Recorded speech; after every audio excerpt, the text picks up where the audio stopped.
네, 오늘 우리가 이 시대고발이라는 제목의 말씀을 나눌 겁니다. 오늘 본문을 보면 분위기가 이렇습니다. 굉장히 그 스산한 바람이 막 불어오는 한적한 시냇가가 등장을 해요. 얼마나 고요한지 이 시냇물이 막 흐르는 소리가 졸졸졸 막 이런 소리만 들리는 거죠. 다른 소리는 들리지도 않고. 그런데 그때 어디선가 딱딱 하는 그 소리와 함께 까마귀가 한 마리 등장을 하죠. 이 까마귀가 향한 곳이 어디냐면 뭔가에 막 쫓기듯이 숨을 막 헐떡이면서 골짜기 사이에 숨어있는 어떤 남자에게 다가가는 거예요. 이 까마귀가 날아가죠. 그 까마귀를 보자 이 남자는 그런데 눈살을 찌푸리면서 경계를 합니다. 그때 까마귀가 그 남자 앞에 무엇인가를 툭 던져놔요. 그게 뭐냐면 바로 알 수 없는 종류의 고기와 떡인 거죠. 먹을 거였어요. 그러니까 한참을 이걸 먹어? 말어? 막 이렇게 고민을 하던 남자가 어쩔 수 없다는 듯이 이 고기와 떡을 집어서 먹기 시작을 합니다. 떨떠름한 표정으로 먹기 시작을 하죠. 여러분, 이 남자가 누굴까요? 오늘 본문에 등장하는 바로 하나님의 선지자 엘리야입니다. 엘리야는 왜 지금 시냇가에 숨어 있을까요? 뭐에 쫓기기라도 한 걸까? 엘리야라고 하면 굉장한 능력자잖아요. 하나님이 함께 하셔서 온갖 그 능력을 발휘했던 그 능력자인데 이 능력자가 왜 도망치듯이 여기에 숨어 있을까? 사실 엘리야는 지금 이 북이스라엘 왕 아합에게 쫓기고 있는 거예요. 하나님의 말씀을 전해서 왕의 심기를 건드렸다는 이유로, 왕을 비난했다는 이유로 그렇게 쫓기고 있는 거죠. 그러면 무엇이 이 당시의 아합 왕을 발끈하게 한 걸까? 이 이야기는 한 20여 년 전까지 거슬러 올라갑니다. 북이스라엘은 오므리라고 하는 왕이 다스렸는데 이 오므리라는 왕이 죽었어요.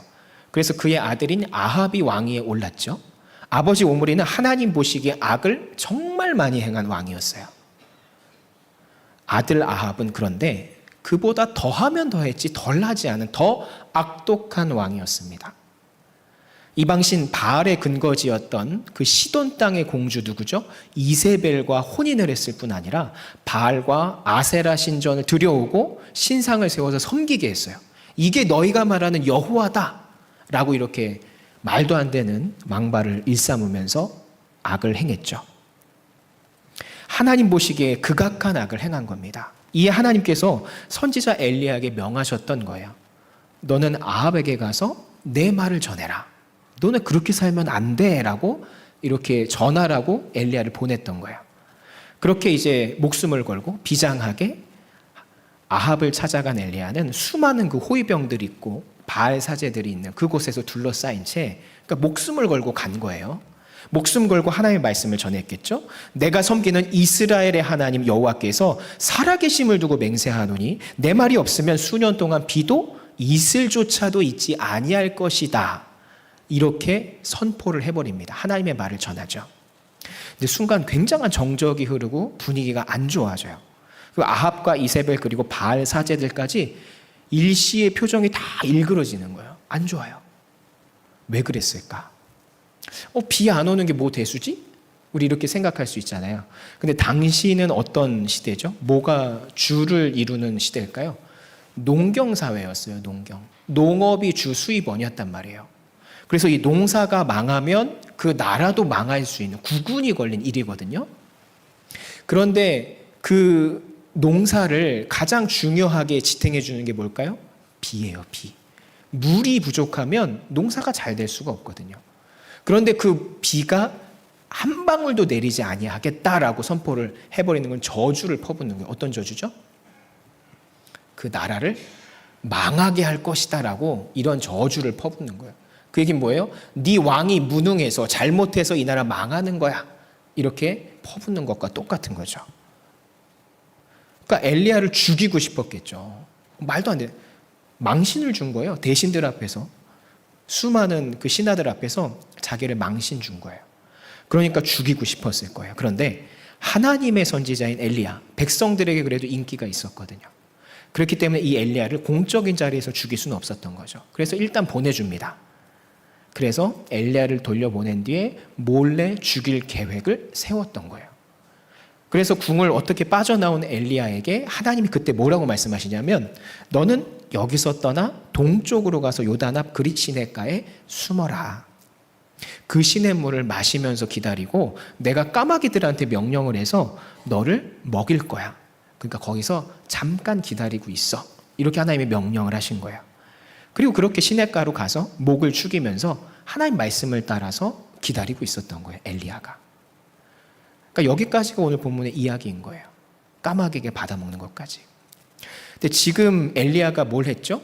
우상 숭배로 만연한 북이스라엘의 죄를 고발했어요. 가서 왕 앞에서 면전에다 대고 너네들 이거 잘못하는 우상 섬기는 거야. 잘못하는 거야. 하나님 좋아하지 않으셔. 니네들 그러면 멸망할 거야. 이렇게 퍼붓고 온 거예요. 그리고 미움을 샀죠. 쫓기는 신세가 됐어요. 그런데 그때 하나님께서 말씀하신 대로 뭘 하죠?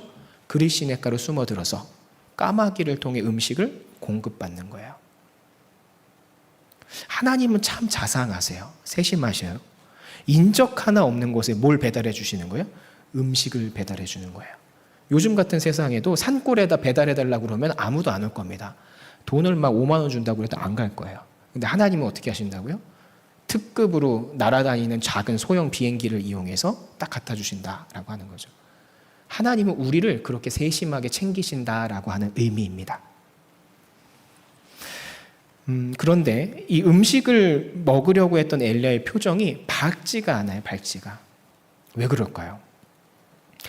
허기진 가운데 음식이 생기면 기뻐야 되잖아요. 안도해야 되잖아요.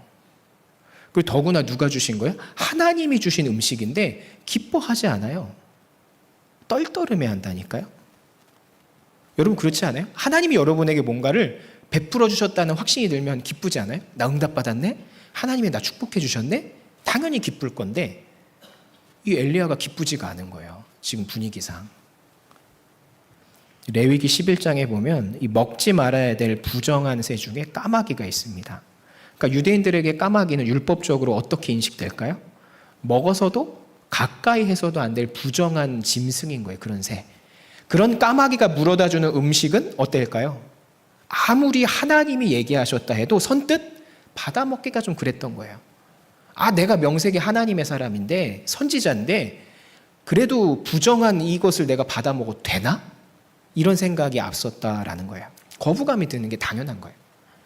그럼 왜 하나님은 많은 그 성스러운 그 동물들을 놔두고 하얀 비둘기 같은 것도 있잖아요. 그런 걸 놔두고 왜 까마귀로 엘리야를 먹이셨을까 하는 거예요.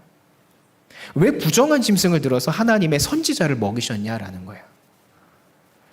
그러니까 여기서 우리는 하나님의 선지자들, 예언자들의 그 모습들을 떠올려 볼 필요가 있습니다. 다른 선지자들. 호세아는요, 가정의 불행을 몸소 체험케 했어요, 하나님께서. 에스겔은 질병이 많았고 말도 안 되는 그 누워있는 자세로 장기간 있는 고통을 당했습니다. 한 자세로. 욕창이 생기죠. 그 고통을 당하게 하셨어요. 그런데 그렇게 선지자들을 힘들게 하셨던 데는 다 이유가 있었습니다. 하나님의 뜻이 의도한 바가 있었기 때문에 그 선지자들을 그렇게 고통시키시고 고난받게 하셨어요. 하나님은 선지자와 예언자들의 모습을 통해서 뭘 보여주기 위해서? 부패한 이스라엘의 모습을 상징적으로 보여주시기 위해서 그와 같은 것들을 행하셨다는 거예요. 뭐죠? 이 선지자들의 모습을 보이시면서 야, 북이스라엘, 남유다, 니들 지금 이런 모습이야. 니들 지금 부정한 거야. 니들 지금 잘못된 길로 가고 있는 거야. 니들 병들어 있어. 이렇게 이야기를 하고 계신다는 거예요. 상징적으로 보여주고 계셨다는 거죠. 마찬가지로 오늘 본문에서 하나님은 이 부정한 까마귀가 물어다주는 음식을 먹는 하나님의 사람 엘리야를 보게 하시면서 당시 이스라엘의 영적인 양식을 너희들이 어디서부터 받아 먹느냐라고 고발하고 계신 거예요. 보여주고 계신 거예요. 니들이 올바른 영적 양식이라고 주장하는 것들 아니야. 더럽고 썩어 빠진 우상으로부터 받아먹는 양식인 거야. 니네 바알 섬겼지? 우상의 신전을 세웠지? 니네 쾌락을 쫓고 있지? 그거 다 우상에서 오는 거야. 니들이 지금 이 선지자가 받아먹는 부정한 짐승에서 받아먹는 것처럼 똑같이 그 우상에게서 너희들이 받아먹고 있는 거다라고 콕 집어서 고발하시는 거예요. 여러분, 하나님의 선택된 민족인 이스라엘은 광야에서 하나님이 내려주신 뭘 먹었죠? 만나와 메추라기를 먹었어요. 그게 당연한 겁니다. 하나님이 주신 음식이 정결한 것이고 하나님이 주신 영적 양식을 먹어야 우리가 영적으로 병들지 않고 건강하게 살아갈 수 있는 거예요. 이렇듯이 하나님을 섬기면서 영의 양식을 올바로 공급받아야 돼요. 근데 지금 이스라엘은 부정한 바알, 아세라, 아스다롯과 같은 우상들이 주는 양식을 공급받고 있는 거죠. 그들의 신전에 가서 그들의 풍습을 따르면서 그들의 음란하고 쾌락적인 문화들을 쫓으면서 살아가고 있다는 거예요. 이런 세상의 쾌락과 유희를 따라가고 있다는 거예요. 더 놀라운 것은 이 열왕기서를 읽는 후대의 이스라엘, 그리고 오늘날 우리에게까지 동일한 메시지를 던져주신다는 거예요. 열왕기서는요, 북이스라엘이 멸망한 후에 남유다까지 멸망하면서 어디로 포로로 잡혀가죠? 바벨론으로 포로로 잡혀가요. 그리고 바벨론 포로 시대 때 쓰입니다. 그러니까 당시 포로로 잡혀간 백성들은 까마귀를 통해서 음식을 공급받는 누구? 엘리야를 상상할 거 아니에요. 이 말씀을 들으면서 자신들이 그래서 왜 멸망했는지를 그때 깨닫게 되는 거예요. 우리의 조상들이 우리가 저렇듯 우상에 주는 그 양식들을 받아 먹으며 살고 있었구나. 그래서 우리가 이 포로로 끌려와서 이와 같은 벌을 받고 있는 것이구나. 이것을 되새기고 곱씹고 있는 거예요. 하나님을 섬기지 않아서 바알과 같은 우상을 섬겨서라고 뼈저리게 지금 후회하고 있는 거죠. 오늘날 우리도 마찬가지예요. 여러분은 하나님 때문에 살아가세요? 아니면 하나님이 아닌 다른 것 때문에 살아가세요? 여러분이 힘을 낼 수 있는 원동력이 도대체 뭐냐는 거예요. 하나님 때문에 나는 살아갑니다 라는 고백이 아니라 나는 월급 때문에 살아갑니다. 나는 누가 나에게 기뻐해 주는 걸로 살아갑니다. 내가 돈이 많아서 살아갑니다. 어떤 고백이 먼저 여러분에게 나오세요? 원동력이 하나님이 아니라면 여러분은 부정한 까마귀에게 음식을 공급받는 우상에게서 주는 양식을 받아먹는 것과 같은 거예요. 한 끗 차이입니다. 한 끗 차이. 하나님은 분명히 이 까마귀와 엘리야를 통해서 우리에게 우상의 시대를 이야기해 주고 계세요. 적나라하게 드러나고 고발하고 계세요. 그리고 우리에게 호소하시죠. 뭐라고요? 돌아오라고. 왜 그 선지자들을 그렇게 고통받게 하셨어요? 지금이라도 돌아오라고 말씀하시는 거잖아요. 깨달았다면 돌아와라. 부정한 우상의 영적 양식이 아니라 나 여호와 하나님의 양식을 받아 먹으라고 외치시는 거예요. 하나님의 처절한 호소가 들리셔야 됩니다. 사랑하는 엘리야의 입에 부정한 음식을 공급하면서까지 돌아오라고 외치는 하나님의 절규 호소가 우리에게 와 닿아야 돼요. 와닿지 않는다면 심각한 겁니다. 하나님은 분명히 말씀하셨죠. 이렇게. 여러분, 말씀으로 돌아오셔야 됩니다. 말씀에서 힘을 얻으셔야 됩니다. 말씀 때문에 세상을 살아간다라는 고백이 우리에게 제일 먼저 나와야 돼요. 그것이 하나님이 우리에게 원하시는 한 가지. 말씀으로 돌아와서 하나님의 정결한 음식을 받아 먹는 믿음의 백성들이 되시기를 주님의 이름으로 축원합니다. 그럼 이걸 위해서 우리는 뭘 해야 될까요? 첫째는 나 자신을 철저하게 냉정하게 돌아봐야 돼요. 내가 지금 삶의 활력을 어디서 얻고 있는지 냉정하게 곱씹어 봐야 돼요. 하나님을 섬기는 게 내 기쁨이 되는지 아니면 세상의 다른 것들이 내 만족이 되는지 냉정하게 곱씹어 봐야 돼요. 그리고 만약 하나님이 1순위가 아니라고 한다면 뿌리째 뽑아버려야 됩니다. 그것이 나에게 불이익을 준다 할지라도 나에게 어려움을 잠깐 가져온다고 할지라도 당연하게 뽑아낼 수 있어야 돼요. 그 정도 믿음은 가져야 됩니다. 오직 여호와 하나님의 말씀이 나의 제일 중요한 첫 번째 양식이 돼야 된다는 거예요. 여러분, 냉정해지셔야 돼요. 냉정하게 여러분을 돌아보세요. 지금 내가 까마귀가 물어다주는 영의 양식을 먹고 있는지 아니면 하나님이 주시는 만나를 먹으면서 살고 있는지 어떤 양식을 먹느냐에 따라서 우리 삶의 방향이 영혼의 향방이 달라지는 거예요. 지금 당장 내가 힘들지 않고 살아가는데 문제 없다고 그것이 다 되는 게 아니에요. 여러분, 저 천국 문 앞에 갔을 때 하나님 앞에 섰을 때 뭐라고 답하실 겁니까? 지금 이 순간 하나님이 찾아오신다면 깨어 있어야 됩니다. 말씀으로 돌아가셔야 됩니다. 지금 당장. 둘째로는 하나님과의 관계를 확실히 해야 됩니다. 예전에 그 군대 시트콤이나 이런 걸 보면 아니면은 그 정치 드라마를 보면 이런 있어요. 확실히 해라, 확실히. 확실히 해라. 그게 무슨 뜻이죠? 그러니까 똑바로 알아서 잘 해라 이런 뜻이잖아요. 하나님과의 관계를 우리 스스로 정말 올바르게 설정을 하고 있어야 돼요. 하나님과 관계가 끊어져 있으면 안 된다는 거예요. 하나님과의 관계를 확실히 한다는 건 뭐죠? 예배에 충실해야 된다는 거예요. 하늘이 두 쪽이 나도 예배는 우리가 목숨을 걸고 지켜내야 된다는 거예요. 예배는 말씀과 기도를 통해서 하나님과 소통하는 창구, 시간과 장소예요. 아주 거룩한 정말 그런 곳이에요. 그런 시간이에요. 이 예배를 통해서 우리는 하나님이 살아계시는구나, 하나님이 나와 지금 함께 하시는구나, 이런 것들을 느끼는 시간이란 말이죠.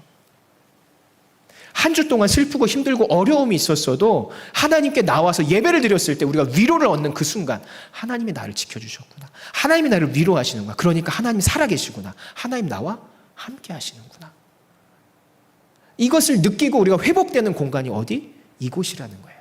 예배를 통해서. 그래서 우리가 다시 한번 살아갈 힘과 용기가 나는 그 다시 한번의 시작이 되는 게 예배라는 거예요. 왜? 전지전능하신 하나님이 나와 함께 하신다잖아요. 유일한 지존자께서 내 편이라고 함께 하신다는 거잖아요. 그분이 나와 함께 하시면 내가 확신을 했는데 내가 두려워할 게 뭐가 있겠냐는 거예요. 걱정하고 염려할 게 뭐가 있겠냐는 거예요. 그리고 이와 같은 전인적인 역사를 어디에서? 이 예배에서 체험할 수 있다는 거예요. 예배라는 의미가 그냥 시간에 맞춰서 우리가 그냥 인위적으로 드리는 그런 게 아닙니다. 놀라운 초월적인 하나님의 역사, 그 하나님을 우리가 체험하는, 경험하는 시간이에요. 공간이에요. 그것을 느끼지 못한다? 나의 신앙은 정체되어 있는 겁니다. 그래서 나 자신을 돌아보고 예배를 통해서 하나님과의 관계를 확실히 해야 되는 거예요. 그러면 나에게 어떠한 유익이 주어질까요? 바로 우리에게 세상이 주는 양식인 건지 하나님이 주시는 양식인 건지를 구분하는 영안을 우리에게 주실 거예요. 믿으십니까? 열왕기상 6장 8절 이하를 보면 엘리사를 죽이기 위해서 이스라엘의 도단성을 둘러싼 아람 군대 이야기가 나와요. 제가 금요 기도회 때 잠깐 말했죠. 이 급작스러운 공격에 도단성은 막 아비규환이 됩니다. 엄청난 대군이 몰려왔거든요. 굉장히 작은 성에. 그러니까 죽음의 공포가 막 도사리고 있는 거예요. 울고불고 난리가 나죠. 근데 이 엘리사를 모시던 종과 엘리사가 먼 발치에서 성 밖을 바라보거든요. 그런데 이 종이 너무 두려운 거예요. 왜? 금방 죽을 것 같으니까 막 난리가 난 거죠. 혼비백산해요. 근데 엘리사는 어때요? 얄미울 만큼 별거 아니라는 듯이 태연해요. 정말 얄미울 만큼. 왜 그거 있잖아요. 나는 급해 죽겠는데 내 남편은 어때요? 세상 편하게 누워 있거나 소파에 기대 있거나 막 그런 경우들이 있으시잖아요. 나는 급한데. 마치 그런 것처럼 엘리야가 세상 편안하게 그냥 지켜보고 있는 거예요. 그러니까 이 종이 정말 짜증이 막 났을 거예요. 그래서 아마도 이렇게 했을 것 같아요. 스승님 죽게 생겼어요. 어떻게 좀 해보세요. 우리 다 죽게 생겼다니까요. 그러면서 막 다그쳤을 거라는 거예요. 근데 엘리야가 혀를 끌끌끌 차면서 야, 우리 편이 더 많아. 걱정하지 마. 이건 말도 안 되는 소리를 하고 있는 거죠. 아무리 둘러봐도 우리 편이 없거든요. 다 그냥 새까맣게 적군만 있거든요. 그러니까 무슨 소리 하시는 거냐고 지금. 자다 깨서 지금 몽롱하신 거냐고 난리가 나는 거죠. 그러니까 이 엘리사가 뭘 해요? 종에게 기도해서 영안을 열어주게 되죠. 그러자 종이 놀라 자빠집니다. 왜냐? 이 도단성 뒤로 하늘에서 내려온 불말과 불병거가 도단성을 지키고 있었기 때문인 거예요. 그러니까 결국 종은 영안이 없어서, 영안이 열리지 않아서 하나님이 늘 이 하나님의 사람 엘리야와 이스라엘을 지키고 계시다는 것을 깨닫지 못하고 있었던 거죠. 근데 하나님의 사람인 엘리사는 하나님께서 늘 자신과 이스라엘을 지키고 계시다. 뭐로? 불말과 불병거로. 이것을 알고 있었던 거예요. 뭐가 있었기 때문에? 영안을 가지고 있었기 때문에. 그래서 늘 평안하고 태어날 수 있었던 거죠.